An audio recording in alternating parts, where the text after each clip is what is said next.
So your first luminary this year, Stuart, for the summer symposium is called The Pathway to a Safe and Secure Childhood.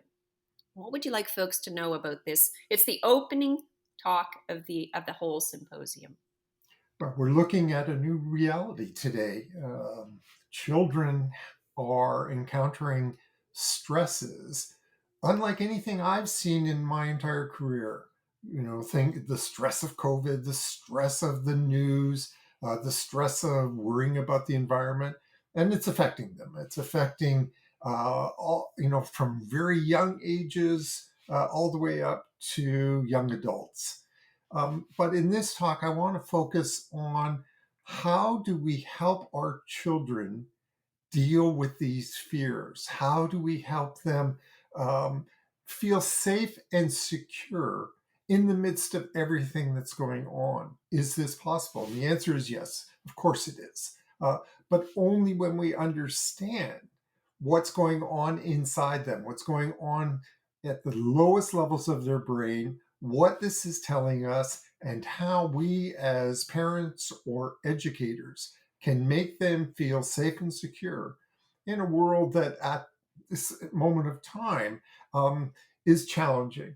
But there is tremendous hope. And that hope, as I'm going to explain in my first talk, is because of what we've learned over the last couple of years about how the brain responds to these kinds of stresses, how we can help these developing brains not just deal, not just cope, but thrive, become strong, become optimistic. That's going to be our goal for that first luminary. And the word safe for many triggers sparks an uncomfortable response for many reasons. And here's the thing from a self-reg lens to know. We're talking about sense of feeling safe, experiencing safe. It's a physiological, it's a brain body experience. It's not a choice. It's not within words. It comes in all five self-reg domains: biological, emotion, cognitive, social, and pro-social. And it really does flip the lens on the idea of I ran safe and caring schools, an organization in Alberta, just for a year before I came to the Merit Center with Stuart. But I brought Stuart out to give a keynote at a conference we put on, and we did one on safe, reframing safe, and one on reframing caring. It was my first keynote ever because Stuart decided on stage that I should join him.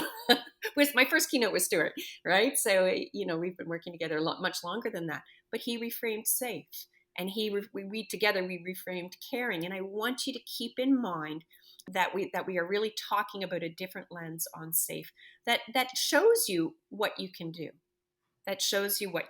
and what matters, what we can focus on, and what we can look for. It's a really important part of understanding how to apply and self-reg in your parenting, in your teaching, in your leading, in whatever the work it is that you do.